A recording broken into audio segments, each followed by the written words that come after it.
نبی علیہ السلام فرمایل چې ستاسو د مخکې بني اسرائیلو کې یوه زنانه وه او هغه زنانه بدکاره وه او دا د غرمې په ټیم کې روانه وه بدکارۍ دپاره او بیا دا پرې لار چې کله روانه ده نو د سختې ګرمۍ وخت دی او ټکر غرمه ده او دا د دې غرمې په دې ټیم کې چې سینو د یو کوې نه یو شاړ او د هغې په غاړه یو سپی دی تږی شوی دی او دې سپي ته چې تنده لګېدلې ده نو کوې لاندې جوړ دی او بره پرې مورګه په دې غاړه باندې د سپی داسې چاپېره طواف کې ګرځي او چې کله یو څو چکر ولګوي نو بیا د ډېرې تندې د وجې نه پرې شګه باندې داسې چکونه ولګوي نو دې بدکارې زنانه سوچ وکړه چېرې دا هم د الله یو مخلوق دی الانکه دا په خنزیر پسې دویم نمبر نجس څیز دی نه دا د الله یو مخلوق دی راشه دې له اوبه راوخېږه او ځکه را تږی شوی او ډېر په سخت حالات کې دی نو دغه بدکاره زنانه دا کوهي ته ښکته ورکوزه شوه او د هغه ځای نه یې پرې خپل په حساب کې اوبه راوخېژولې او دغه کوهي کې چې کله اوبه یې بر راوخېژولې د سپي ته یې کېښودې هغه سپي وڅکې نو الله د هغه وخت نبي باندې د هغه زنانه د مرګ نه پس چې کوم دی نو الله تعالی ورته وفرمیل چې هغه زنانه مې بخلې ده ځکه زما د مخلوق سره یې داسې چې ډېره شفقت معامله کړې وه او هغې له اوبه چې دی نو دا د کوهي د یخ نه راخېژولې وې د دې نه پته ولګېده چې الله د انسان د مغفرت دپاره بانې لټوي چې دا انسان په څه طریقې سره د مغفرت زه وکړم په انسان هم په کار داري چې دی د الله په څه نه څه درجه کې خو عبادت وکړي که نه الله خو راضي کړي لہذا موږ دا ویلو چې د انسان د تخلیق مقصد دا عبادت دی او الله د انسان د هر یو عبادت د هر یو عمل انتهایی قدر کوي څومره چې زمانه مخ په وړاندې باندې ځي دومره د عباداتو هغه شوق د انسان نه ورو کوي ابتدا کې تاسو وګورئ تاسو په ځای اعمال کې واقعات اورئ دغه شان دي کوم دی علماو نه تاسو اورئ ابتدا کې د خلکو جذبه عبادت څنګه وه او د هغه څنګه څومره دا زمانه تېرېږي د مرور زمان په وجه باندې ورو ورو د انسان د عبادت هغه شوق چې دی نو دا کمیږي د بغداد یو خلیفه دی د بغداد خلیفه دی او بیره مور راله مور ورته وي چې بچې استغفار رب ته کوه ستا د حکومت نور په سوال باندې دی نور چې دی نو ستا حکومت ختمېدو واله دی هغه ورته یې مور تا ته څه پته ولګېده چې زما حکومت په ختمېدو باندې دی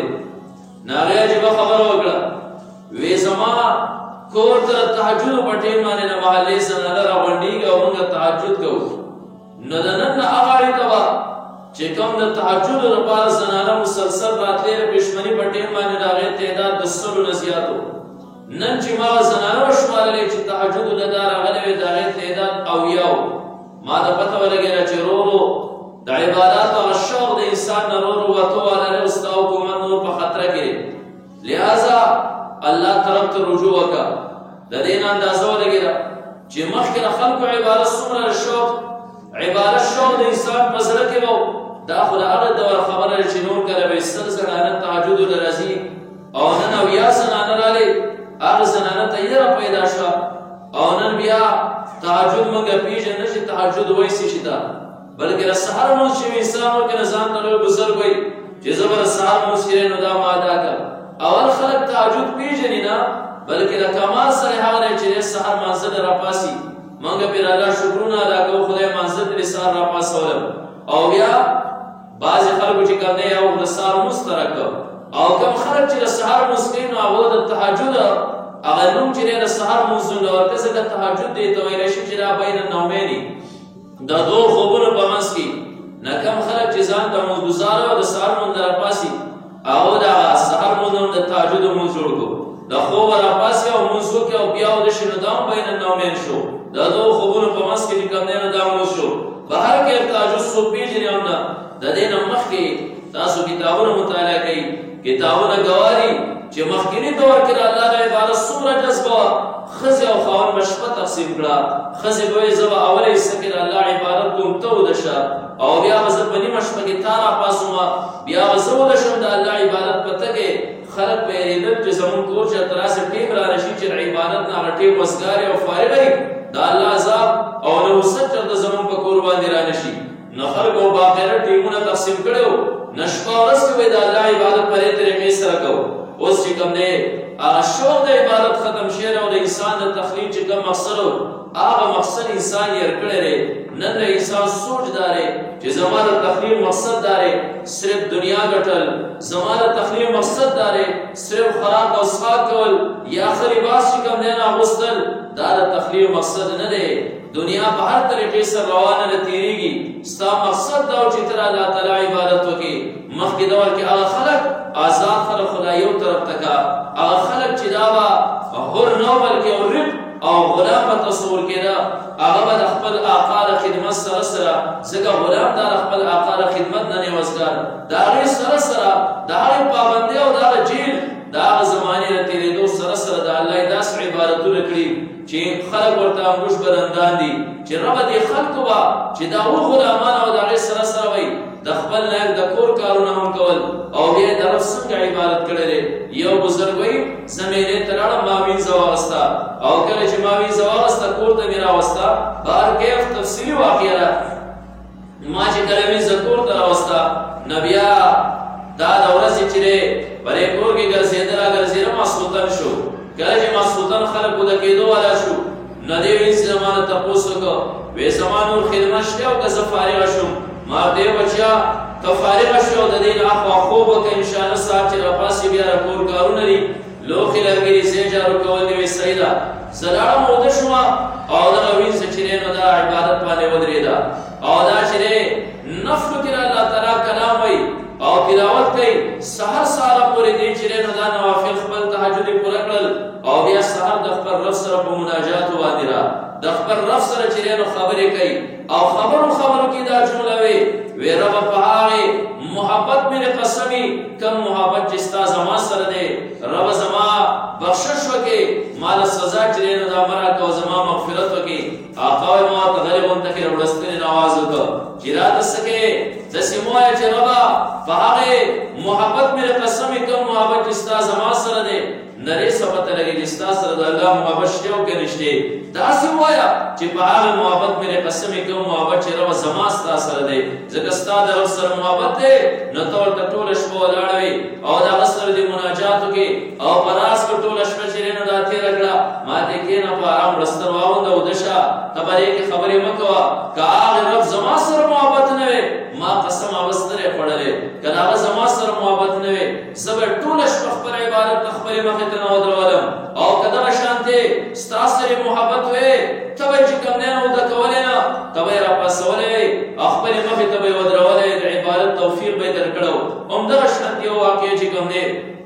سر سقطي رحمت الله علیه دا د زمانې یو ډېر لوی بزرګ دی د هغه سره هم داسې واقعه راغلې وه. حضرت سر سقطي رحمت الله علیه دا یو بزرګ دی او د مغفرت الله تعالی په یو ادنه عمل باندې کړی و. موږ وی الله تعالی د انسان د مغفرت لپاره چې کوم دی معمولي بهانه طلب کوي چې دا انسان په څه باندې وبخم خو چېرته دا انسان هم له غونډه کې لاس وخوا وایي د الله عبادت وکړي که نه الله خو په څه باندې رضا وکړي که نه. سر سقطي رحمت الله علیه دا یو لوی بزرګ دی دی چې کله وفات شو نو چا په خوب کې ولیده وی سر سقطي رب در سره څه وکړل وی وایي بخلم وی خود به یې بخلې نه. لوی بزرګ د زمانې د الله تعالی سره چې کوم دی مناجاتو کې خپل زندګي تېره کړې وه هغه ورته وی هر سره یو طرف ته شول الله ته مخامخ شم رب بخلم ما ته وی چې سر سقطي بخم دی خو په یو خبره باندې وی ما ورته وی چې رب څه خبره ده وی که تا خیال کړی یو پیره چې کوم دی امام مالک رحمت الله علیه اودس کو په یو نهر کې او ته د هغه نه بر ناست یې اودس دې کو او امام مالک رحمت الله علیه دې نه ولیدلی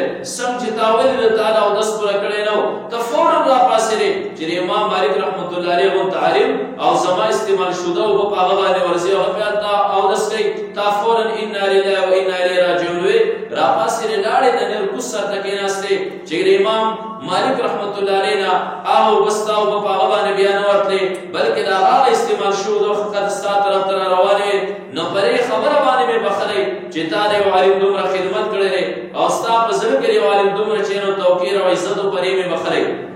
نو سر سقطي رحمت الله علیه د یو پیره کور کې وینځه پکار شوه وینځې غلامان به یې مخکې په دې میلو کې خاصېدل او بیا به له چا ضرورت راوړل د کور د کار دپاره به یې واغوستل یو وینځه مې په کار ولاړم میلې ته میله کې وینځې غلامان خرڅېږي یو وینځه ولاړه وه ما د هغې قیمت لږ هغه وینځه مې اغوسته خلکو راته وي چې خلک د دې وینځې نه اعراض کوي دا وینځه اخلي نه پرې باندې پیسې مه خرابوه. ما یې وجه سره بس وې څوک یې اخلي نه ما یاره دا اوس بې دلیله غونته خبره ده. ما په 10 روپۍ باندې 10 دیناره باندې هغه وینځه واغسته، ما کور ته هغه وینځه راوسته. ماسپښین د خوراک ټیم دی، کله چې زمونږ کور ته راورسېدو ما خوراک راوست، ما دا وینځه مېلمانه دی او څو ورځې بیا را کور کار خو یو دم نه شروع کولی. نه ما ورته خوراک کېښود، د دې خوراک نه کوو. ما ورته ویل چې دا خوراک وکړه. ما ته ویل چې مونږ هغه خلک یو چې د ورځې خوراک نه کوو، مونږ د ورځې له خوراک سره عادت نه یو. ما هغه ولې وی الله چې مونږ دنیا ته رالېږلي یو د خپل عبادت لپاره یې رالېږلي یو. د ورځې عبادت چې دی نو دا د رب د رضا لپاره روژه نیول دي.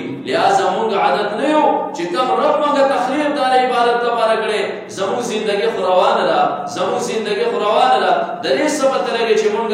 ثواب ژوندي او که به نه یو. نن ورځ خو زموږ سره شته، لہذا مونږ د ورځې له خوراک عادت نه یو. مونږ خپل رب له روژې نه سو. سر صحت یو غذانه لوی بزرګ خوشحاله شو چې دا به ډېره لوی هستي مې اخیستې ده. خلک وایي چې د دې نه خلک اعراض کوي. ماسخوتن ټیم شو، ماښام ټیم شو، د روژه ماته ټیم شو، ما بیا خوراک پیش کوي چې د مې بچو سخره ځکه د ورځې د روژه معمولي خوراک یې وکړ. لږ غوندګه ډېر خوراک سره عادت نه وه، لږ خوراک یې وکړه، نور لوښي پسې باندې پرېښودل. ځکه ډېر خوراک بیا خو هلته د شپې په عبادت کې خلل پیدا کوي. هلته خو انسان باندې بیا سترګې پټي. نو هغه معمولي خوراک یې وکړو. کله چې زه ماسخوتن لمانځه نه فارغ شوم، نه ماته ویل چې نور څه خدمت خو نشته، ما هېڅ خدمت نشته. اوده شه بېغمه سهار به بیا ګورو دا چې کوم دی نو لاړه او یو ځان ته یې استسادل چې نماز وغیره خورګو په هغې باندې ودرېده.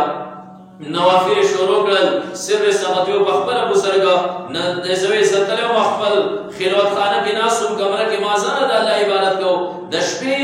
یوه حصه چې کله درېیمه تېره شوه نو دا وینځه راغله او دا دروازې وټکوله. نو ما ورته ویل چې سرې ما ته هېڅ خدمت خو نشته، ما هېڅ خدمت هم نشته. بیا لاړه په مونځ باندې کښېنه ودرېده. کله چې د شپه نیمه ووته بله حصه پسې هم ووته نو بیا دا وینځه راغله او بیا یې زما دروازه داسې وجړه کوله. ما ورته یې څه چلو شو؟ وی خلکو چې دی نو ځانه درجې وګټلې. ما یې که ته و دی او د رب سره مناجات کول غواړې، خپل رب رضا کول غواړې، نه د الله رحمت لاندیني اسمان ته راغلی په انتظار باندې دی. د الله له طرفه اواز کېږي. څوک داسې شته چې په خپلو ګناهونو باندې استغفار وکړي چې زه یې وبخم. څوک داسې ضرورتمند شته چې د هغې غني ذات نه وغواړي چې زه یې ورله ورکړمه. نه ما یې که د رب نه څه غواړې نو خلک پاسېدلي د الله سره مناجات کوي. بزرګانو چې کوم دی او صلحاو د الله عاشقان پاسېدلي دي. د خدای پاک سره د راز خبرې کوي. ما یې که پاسېدل غواړې ما ته یې بچه زه د هغې خلکو نه یم چې د شپې په شان د لرګي یم، یعنې بلکل خاموش پروت یم. سهار بیا خبرې کوم، زه د شپې خبرې نه کوم. کله چې بله حصه د شپې تېره شوه او داسې د پېشمني را ټیم شو نو بیا دا دروازه ډېره په زوره زوره سره وژړه کوله. نه ما ورته ویل چې څه چل دی؟ ما ته ویل چې خلک لګیا دی او ځان یې هر سره درجې وګټل. ما یې که ته پاسې او لږ غونته کې الله ترې ضرورت یې او څه نه څه چې کوم دی نو ستا حاجت یې رب نه وغواړې. ما چې دا یوه وینځه ده د دې درې سره غم نشته چې سبا به د آقا له طرفه ما ته د خوب موقع په لاس باندې راځي او که راباندې به ټوله ورځ کارونه کوي. دا بیا هم لګیا ده ټوله شپې شوګیر کړه. زه پاڅېدم خپل رب ته چې کوم دی نو دا ودرېدم. سهار چې کله سهار شو نو دغه سهار پر ټیم کې چې کله د بانګونو دا وخت دی نو دی د الله نه دعا شروع کړه او د رب نه چې کوم دی نو دعا کېږي چې به دعا وغوښته. خو دعا کې هم هغه جمله اختیار کړه کومه جمله چې یې بلې وینځې ویلې وه. رب په هغې محبت مې قسم چې ستا زما سره دی زما مغفرت نصیب کړي. سر سقطي رحمت الله علیه وایي ما پې اواز وکړو چې داسې مه وایه بلکې داسې ووایه چې ربه زما چې ستا سره کوم محبت دی د هغې قسم وی نه د رب زما سره محبت که نه وی زه به ټوله شپه خپلې مخې ته د عبادت لپاره ودرولم نه. نو دا د عبادتو شوق چې یو سړی دی هغه حر نه آزاد دی نه دی د غلامي دی نه د بل ماتحتي او د ورځې چې کوم دی د بل خدمت کوي او بیا د هغې نه پس چې کوم دی نه دی بیا هم لګیا دی او د الله تعالی عبادت کې رب چې کوم دی نو راضي کوي. نو څومره زمانه مرور کوي تېرېږي دومره د خلکو په زړه کې د عبادت په شوق چې کوم دی نو دا ختمي. یو کتاب کې ما یو بزرګ واقعه لیده چې هغه بزرګ د 70 کالو 70 سال ته رسېدلی او 80 کاله دا عمر او 80 کالو په عمر کې ځان یې خانقاهې له وقف کړی او دغه ټیم کې د ورځې د 80 کالو په عمر کې روزانه 80 طوافونه کول خانقاهې نه. یو طواف چې کوم دی نو دا 7 چکرې سړی لګوي. 7 چکرونه دا 10 کم 1500 چکرې د خانه کعبې نه چاپېره دا څه معمولي خبره خو نه ده او بیا د 70 سال بوډا او بیا د هر طواف نه پس چې کوم خلک 2 رکعاته لمونځ کوي هغه لمونځ به ورسره هم کوو د هغې سره 140 رکعتونه دا لمونځ جوړ شول او لس کم 1500 چکرې د خانه کعبې نه جوړې شوې او موږ دا نه شو دی چې تمام ورځ کې به صرف دغه کار کوو نور تلاوت به یې څومره کوو نوافل به یې څومره کول ذکر اذکار به یې څومره کول هغه رب ته چې کوم دی نو دا پته ده په دې وجه چا چې د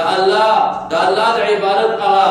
مینه او د هغې هغه ذایقه چې کوم دی نو څه کړې ده د هغو زندګي په عبادت باندې تېرېږي بغیر د عبادت نه هغو زړه نه قرارۍ چې کوم دی نو دا نه راځي امام شافعي رحمت الله علیه وایي زره مکې نه مدینې ته روان وم کله چې ما د مکې نه مدینې ته هجرت کوو زما په لاره باندې 14 ورځې ولګېدې 14 ورځو کې زه د مکې نه مدینې ته ورسېدم او په 14 ورځو کې ما 14 ختمونه د قرآن مجید وکړل د هغه شوق نه محبت چې د دغې شوق به او د دغې محبت نه بغیر د عبادت نه بغیر بیا انسان زړه ته سکون او قرارۍ چې دی نو دا هم نه راځي په دې وجه باندې یو بزرګ دی د هغه بزرګ نه چا د زنکدن په ټیم کې تپوس وکړه ورته یې وایه زندګي خو په دنیا باندې ډیره تیره کړه اصل زنکدن په ټیم کې په اسره باندې کم ارمان دی چې دنیا کې هغه پوره شوی نه دی کم یو ارمان دی چې د ځان سره یې قبر راوړي هغه هېڅ یو ارمان نشته سوا یو ارمان دی هغې د زنکدن په ټیم کې ډېر زیات ودردولم نو ورته ویې هغه څنګه وی هغه دا چې د ژمي شپه وي بلکل یخه شپه وي اوږده شپه وي او ځینې کوم دی صحت را سره وي رب ته ودرېږم د ماسخوتن نه اخوا او خلک چې کوم دی نو دا ټول بېغم ودرې او زه دغه تمامه شپه چې کوم دی په 2 رکعاتو نفلو کې سبا کومه چې زه سلام ګرځوم او مؤذن چې کوم دی د جومات د طرفه اذان وکړي او زه بیا جومات طرف ته روان شوم صرف په دغه شپې پسې چې کوم دی نو خفه یم نور زما هېڅ څه پروا نشته هېڅ ارمان مې آخرت ته چې دی نو دا وي نه وړ حضرت سعید ابن جبیر رحمت الله علیه دا حجاج ابن یوسف د زمانې ظالم د چې کوم دی حجاج سعید ابن جبیر رحمت الله علیه دا شهید کوو ځکه تاسو اورېدلي چې دی حجاج ابن یوسف د دنیا خلک شهیدان کړو لوی صحابه لوی تابعین 1,20,000 کسان دې ظالم قتل کړو او د دوی په ژوند کې هېڅ څه دومره خوند نه راکوي څومره خوند چې دا یو خبر راکوي چې انسان مې مخې ته ولاړ او زه یې قتلوم او په ده باندې وینه ښکته راغړي دا زما نشر او ماله ډېر زیات خوند راکوي نو حضرت سعید ابن جبیر رحمت الله علیه دی راټینګه نه شهید کوي نو سعید ابن جبیر ته وی په زړه باندې دې څه ارمان دی وایه چې هغه ارمان دی اخرنی پوره کړم حضرت سعید ابن جبیر کله دې دور خلک وی چې د الله د عبادت سره یې د سر اړو شوق ویم نه نه موږ به دا چې ما بوزه د خپلو بچو سره میلاو شم مور و پلار سره میلاو شم رشته دار چې کوم دی نو دا ویلم سعید ابن جبیر رحمت الله علیه وایي په زړه مې صرف یو ارمان دی هغه ارمان مې پوره کړه بیا مې شهید کا ورته وایي څه ارمان دی پوره یې کا وی د 2 رکعاتو نفلو چې کوم دی نو ماله ټیم راکړه چې بلې اخر کې هغه خپله شوه خو بلې 2 رکعاتو نفلو باندې پوره کړم که نه چې دا ارمان خو د ځان سره وینسم حجاج ورته وایي زه تا ته اجازت دی حضرت سعید ابن جبیر رحمت الله علیه مونځ ته ودرېده او مونځ یې ډېر زیات زر وکړه زر یې وکړه او بیا فورا سلام وګرځو حجاج ورته وایي چې دا ولې دومره په منډه باندې مونځ وکړه وایي ډېر خوند به یې راکړو چې ته هم راته هغه شانتې ولاړ وې او اخرنی وخت مې وې توره په لاس باندې القریب په تماشید کې او خپل رب ته ولاړ وې توجه مې ډېره زیاته او ډېر خوند یې راکړو خو نن به تا په زړه کې دا راوستو چې دا سعید ابن جبیر د مرګ د یېرې نه ولاړ دی دا د خدای د یېرې نه نه دی ولاړ دی د مرګ د یېرې نه ولاړ دی چې مونځ څومره وکړم نو دومره مې دی لټ مړګي په دې وجه باندې چې کوم دی نو ما د مونځ کې تخفیف راوسته او فورا چې کوم دی ما هغه مونځ ختم کړ لہذا زمانه چې څومره تېرېږي د عباداتو شوق چې دی نو دا ختمېږي انسان الله رالېږلی دنیا ته د دې لپاره چې رب راضي کا ځان آخرت ته سرمایه ویسه د دنیا زندګي ستا نه تلو والا ده هېڅ پته نه لګي ستا سره صرف نننۍ ورځ ده پرونۍ تلې ده د سبانۍ د راتلو هېڅ پته هم چې کوم دی نو دا نه لګي ستا ذهن ته به دا راځي چې دا ټوله شپه دا خلک عبادت ته ولاړو دا به د ورځې اوده نه دا به د ورځې اوده نه د ورځې به ځان خپل کارونه کول عبادات به یې کول دې ور شپې هم د الله تعالی عبادت کوو ته به اوس وایې چې دا ستړي کېږي نه منګوئ د الله سره شوق د الله سره